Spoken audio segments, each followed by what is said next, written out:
Practical Politics, Part II.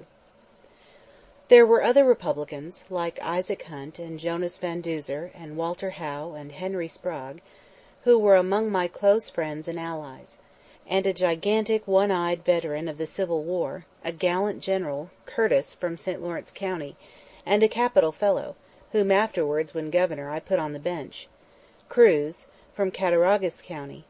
Cruz was a German by birth, as far as I know, the only German from Cattaraugus County at that time, and besides being a German, he was also a Prohibitionist. Among the Democrats were Hamden Robb and Thomas Newbold, and Tom Welch of Niagara, who did a great service in getting the state to set aside Niagara Falls Park, after a discouraging experience with the first governor before whom we brought the bill, who listened with austere patience to our arguments in favor of the state establishing a park, and then conclusively answered us by the question, "But, gentlemen, why should we spend the people's money when just as much water will run over the falls without a park as with it?" Then there were a couple of members from New York and Brooklyn, Mike Costello and Pete Kelly. Mike Costello had been elected as a Tammany man. He was as fearless as he was honest. He came from Ireland, and had accepted the Tammany 4th of July orations as indicating the real attitude of that organization towards the rights of the people. A month or two in Albany converted him to a profound distrust of applied Tammany methods. He and I worked hand in hand with equal indifference to our local machines. His machine leaders warned him fairly that they would throw him out at the next election, which they did, but he possessed a seasoned hickory toughness of ability to contend with adverse circumstances, and kept his head well above water. A better citizen does not exist, and our friendship has never faltered. Peter Kelly's fate was a tragedy. He was a bright, well-educated young fellow, an ardent believer in Henry George. At the beginning he and I failed to understand each other or get on together, for our theories of government were radically opposed. After a couple of months spent in active contest with men whose theories had nothing whatever to do with their practices, Kelly and I found in our turn that it really did not make much difference what our abstract theories were on questions that were not before the legislature, in view of the fact that on the actual matters before the legislature, the most important of which involved questions of elementary morality, we were heartily at one. We began to vote together and act together, and by the end of the session found that in all practical matters that were up for action, we thought together. Indeed, each of us was beginning to change his theories, so that even in theory we were coming closer together. He was ardent and generous. He was a young lawyer, with a wife and children, whose ambition had tempted him into politics, and who had been befriended by the local bosses under the belief that they could count upon him for anything they really wished.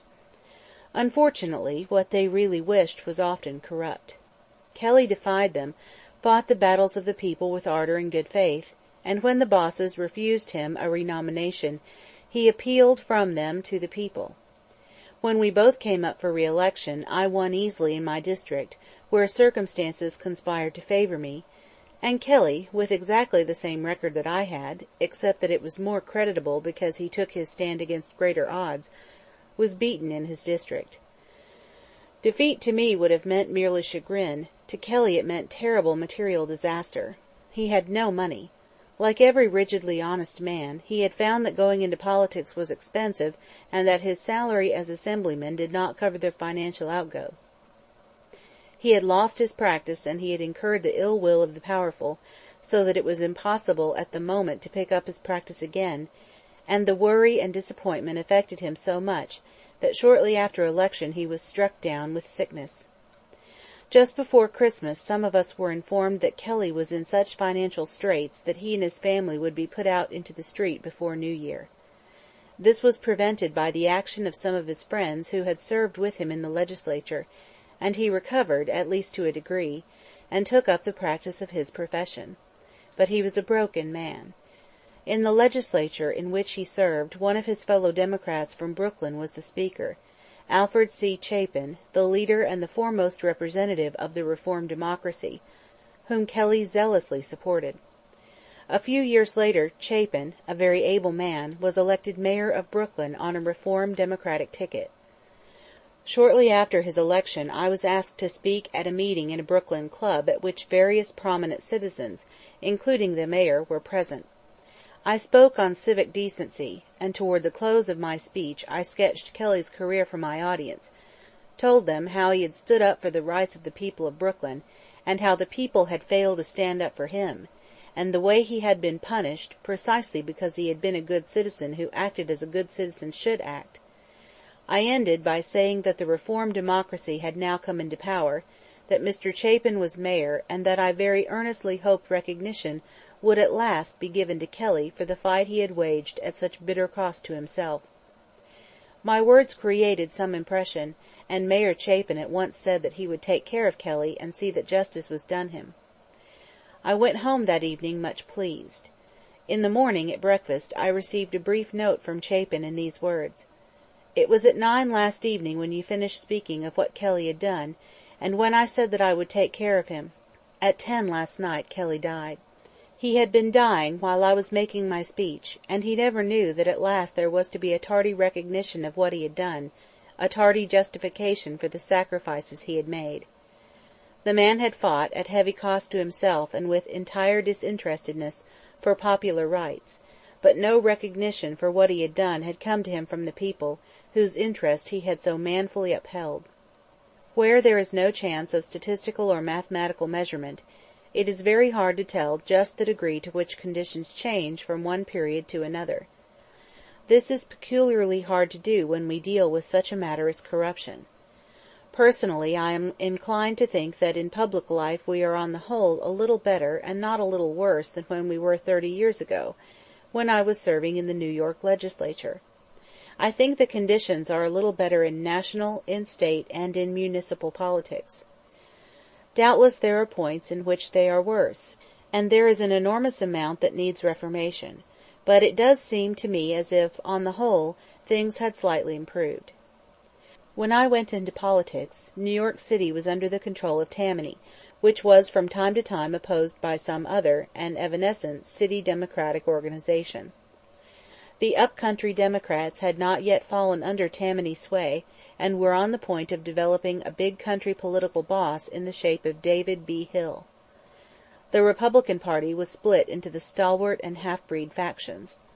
Accordingly, neither party had one dominant boss, or one dominant machine, each being controlled by jarring and warring bosses and machines. The corruption was not what it had been in the days of Tweed, when outside individuals controlled the legislators like puppets. Nor was there any such centralization of the boss system as occurred later. Many of the members were under the control of local bosses or local machines. But the corrupt work was usually done through the members directly. Of course I never had anything in the nature of legal proof of corruption, and the figures I am about to give are merely approximate. But 3 years' experience convinced me, in the first place, that there were a great many thoroughly corrupt men in the legislature, perhaps a third of the whole number, and in the next place, that the honest men outnumbered the corrupt men, and that if it were ever possible to get an issue of right or wrong put vividly and unmistakably before them, in a way that would arrest their attention, and that would arrest the attention of their constituents, we could count on the triumph of the right. The trouble was that in most cases the issue was confused. To read some kinds of literature one would come to the conclusion that the only corruption in legislative circles was in the form of bribery by corporations, and that the line was sharp between the honest man who was always voting against corporations and the dishonest man who was always bribed to vote for them. My experience was the direct contrary of this. For every one bill introduced, not passed, corruptly to favor a corporation, there were at least 10 introduced, not passed, and in this case not intended to be passed, to blackmail corporations. The majority of the corrupt members would be found voting for the blackmailing bills if they were not paid, and would also be found voting in the interests of the corporation if they were paid. The blackmailing, or as they were always called, the strike bills, could themselves be roughly divided into 2 categories: bills which it would have been proper to pass, and those that it would not have been proper to pass. Some of the bills aimed at corporations were utterly wild and improper, and of these a proportion might be introduced by honest and foolish zealots, whereas most of them were introduced by men who had not the slightest intention of passing them, but who wished to be paid not to pass them. The most profitable type of bill to the accomplished blackmailer, however, was a bill aimed at real corporate abuse which the corporation, either from wickedness or folly, was unwilling to remedy. Of the measures introduced in the interest of corporations, there were also some that were proper and some that were improper. The corrupt legislators, the Black Horse Cavalry as they were termed, would demand payment to vote as the corporations wished, no matter whether the bill was proper or improper. Sometimes, if the bill was a proper one, the corporation would have the virtue or the strength of mind to refuse to pay for its passage, and sometimes it would not. A very slight consideration of the above state of affairs will show how difficult it was at times to keep the issue clear, for honest and dishonest men were continually found side by side voting now against and now for a corporation measure, the one set from proper and the other set from grossly improper motives. Of course, part of the fault lay in the attitudes of the outsiders. It was very early borne in upon me that almost equal harm was done by indiscriminate defence of, and indiscriminate attack on, corporations. It was hard to say whether the man who prided himself upon always antagonizing the corporations, or the man who, on the plea that he was a good conservative, always stood up for them, was the more mischievous agent of corruption and demoralization. In one fight in the House over a bill as to which there was a bitter contest between two New York City street railway organizations, I saw lobbyists come down on the floor itself and draw venal men out into the lobbies with almost no pretense of concealing what they were doing.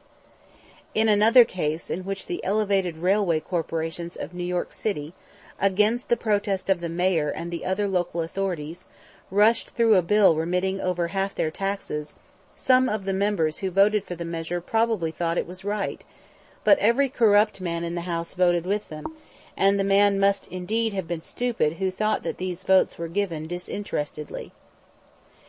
The effective fight against this bill for the revision of the elevated railway taxes, perhaps the most openly crooked measure which, during my time, was pushed at Albany, was waged by Mike Costello and myself. We used to spend a good deal of time in industrious research into the various bills introduced, so as to find out what their authors really had in mind. This research, by the way, being highly unappreciated and much resented by the authors. In the course of his researches, Mike had been puzzled by an unimportant bill, seemingly related to a constitutional amendment introduced by a local saloon keeper, whose interests, as far as we knew, were wholly remote from the Constitution, or from any form of abstract legal betterment. However, the measure seemed harmless, we did not interfere, and it passed the House. Mike, however, followed its career in the Senate, and at the last moment, almost by accident, discovered that it had been amended by the simple process of striking out everything after the enacting clause, and unobtrusively substituting the proposal to remit the elevated railway taxes. The authors of the change wished to avoid unseemly publicity. Their hope was to slip the measure through the legislature and have it instantly signed by the governor, before any public attention was excited. In the Senate their plan worked to perfection. There was in the Senate no fighting leadership of the forces of decency, and for such leadership of the non-fighting type, the representatives of corruption cared absolutely nothing.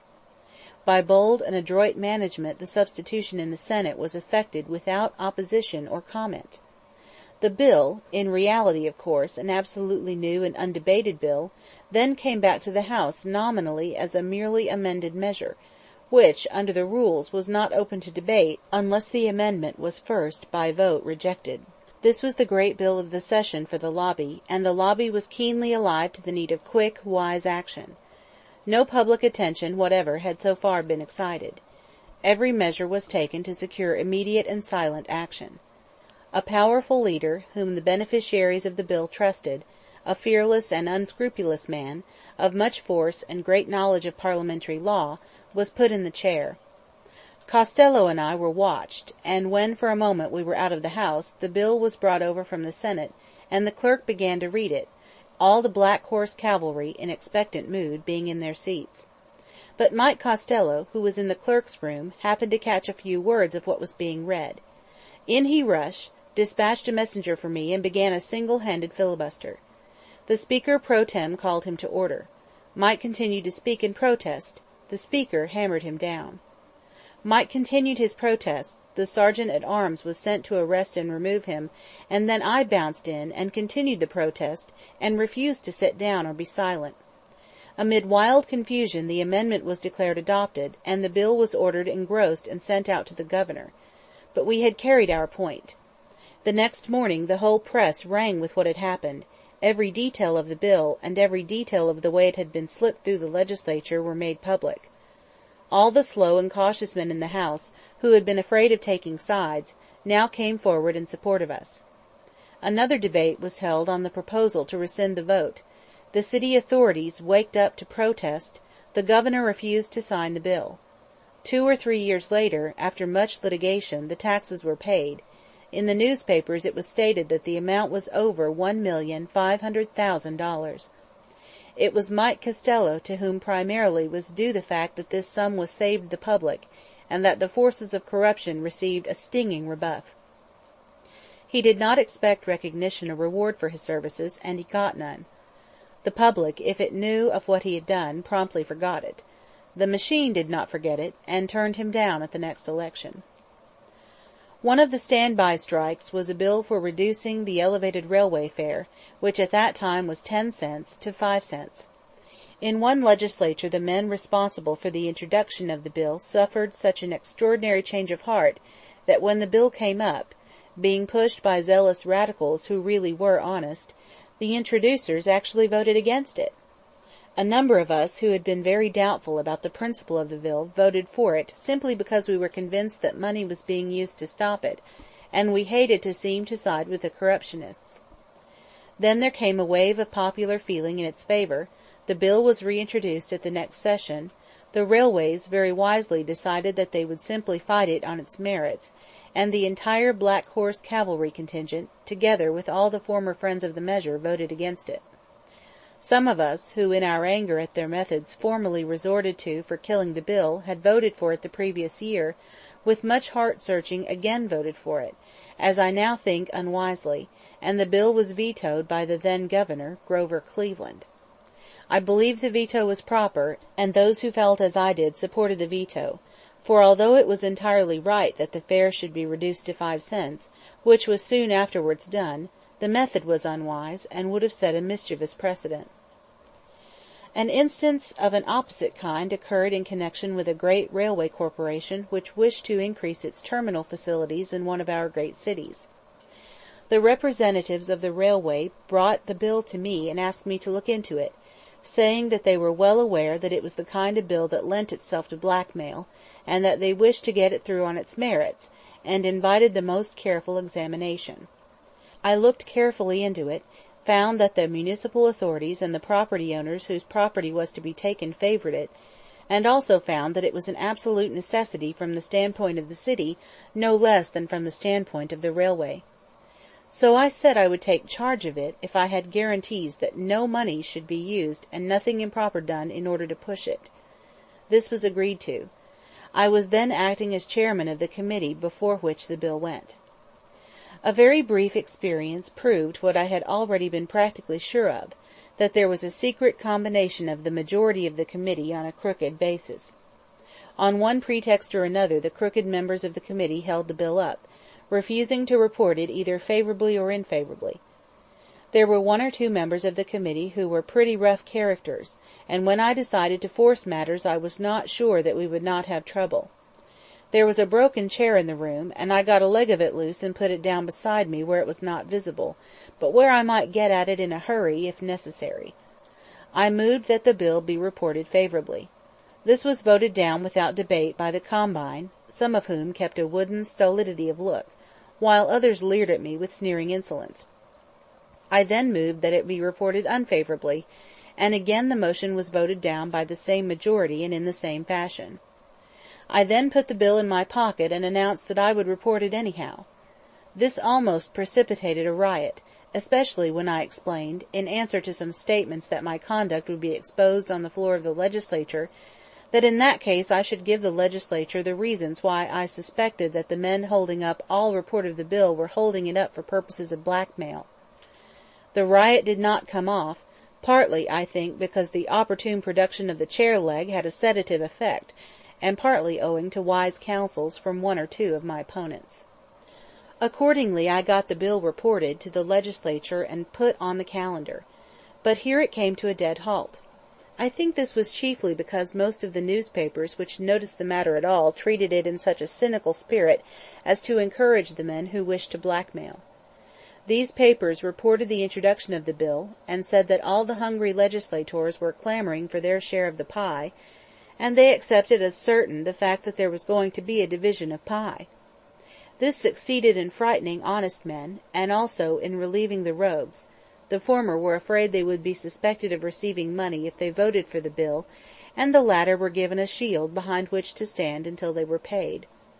I was wholly unable to move the bill forward in the legislature, and finally a representative of the railway told me that he thought he would like to take the bill out of my hands, that I did not seem able to get it through, and that perhaps some older and more experienced leader could be more successful. I was pretty certain what this meant, but of course I had no kind of proof, and moreover I was not in a position to say that I could promise success. Accordingly the bill was given into the charge of a veteran, whom I believed to have been personally an honest man, but who was not inquisitive about the motives influencing his colleagues.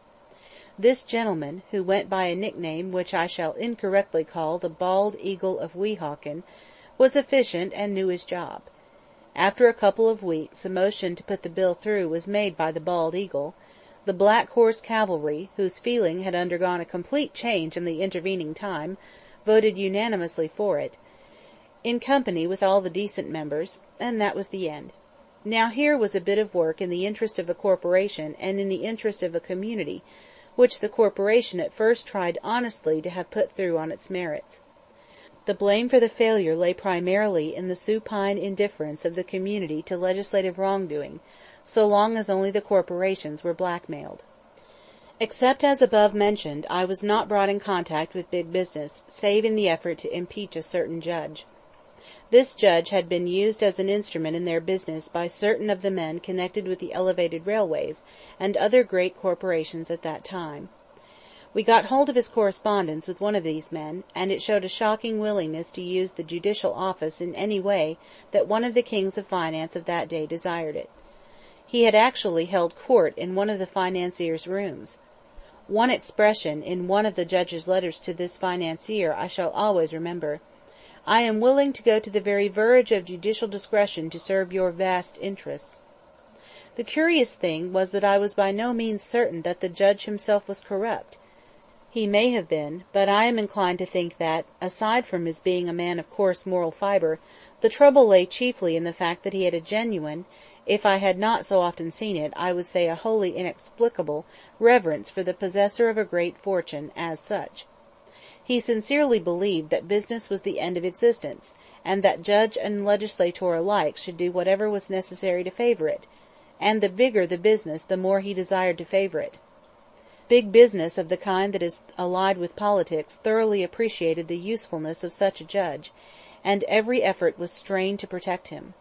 We fought hard. By we, I mean some 30 or 40 legislators, both Republicans and Democrats, but the Black Horse Cavalry, amid the timid good men, and the dull conservative men, were all against us, and the vote in the legislature was heavily against impeachment. The minority of the committee that had investigated him, with Chapin at its head, recommended impeachment. The argument for impeachment before the committee was made by Francis Lynde Stetson. It was my first experience of the kind. Various men whom I had known well socially, and had been taught to look up to, prominent business men and lawyers, acted in a way which not only astounded me, but which I was quite unable to reconcile with the theories I had formed as to their high standing. I was a little more than a year out of college at the time. Generally, as has always been the case since, they were careful to avoid any direct conversation with me on a concrete case of what we now call privilege in business and in politics, that is, of the alliance between business and politics which represents improper favours rendered to some men in return for improper conduct on the part of others being ignored or permitted. One member of a prominent law firm, an old family friend, did, however, take me out to lunch one day, evidently for the purpose of seeing just what it was that I wished and intended to do. I believe he had a genuine personal liking for me. He explained that I had done well in the legislature, that it was a good thing to have made the reform play, that I had shown that I possessed ability such as would make me useful in the right kind of law office or business concern, but that I must not overplay my hand, that I had gone far enough, and that now was the time to leave politics and identify myself with the right kind of people, the people who would always in the long run control others and obtain the real rewards which were worth having. I asked him if that meant that I was to yield to the ring in politics. He answered, somewhat impatiently, that I was entirely mistaken, as in fact I was, about there being merely a political ring, of the kind of which the papers were fond of talking; that the ring, if it could be called such, that is, the inner circle, included certain big business men, and the politicians, lawyers, and judges who were in alliance with, and to a certain extent dependent upon them, and that the successful man had to win his success by the backing of the same forces, whether in law, business, or politics. This conversation not only interested me, but made such an impression that I always remembered it, for it was the first glimpse I had of that combination between business and politics which I was in after years so often to oppose. In the America of that day, and especially among people whom I knew, the successful business man was regarded by everybody as pre-eminently the good citizen. The orthodox books on political economy, not only in America but in England, were written for his especial glorification. The tangible rewards came to him; the admiration of his fellow citizens of the respectable type was apt to be his, and the severe newspaper moralists who were never tired of denouncing politicians and political methods were wont to hold up business methods as the ideal which we were to strive to introduce into political life. Herbert Croly, in The Promise of American Life, has set forth the reasons why our individualistic democracy, which taught that each man was to rely exclusively on himself, was in no way to be interfered with by others, and was to devote himself to his own personal welfare, necessarily produced the type of business man who sincerely believed, as did the rest of the community, that the individual who amassed a big fortune was the man who was the best and most typical American. In the legislature, the problems which I dealt with were mainly problems of honesty and decency, and of legislative and administrative efficiency. They represented the effort, the wise, the vitally necessary effort, to get efficient and honest government. But as yet I understood little of the effort which was already beginning, for the most part under very bad leadership, to secure a more genuine social and industrial justice. Nor was I especially to blame for this. The good citizens I then knew best, even when themselves men of limited means, men like my colleague Billy O'Neill, and my backwoods friends Sewell and Dow, were no more awake than I was to the changing needs the changing times were bringing.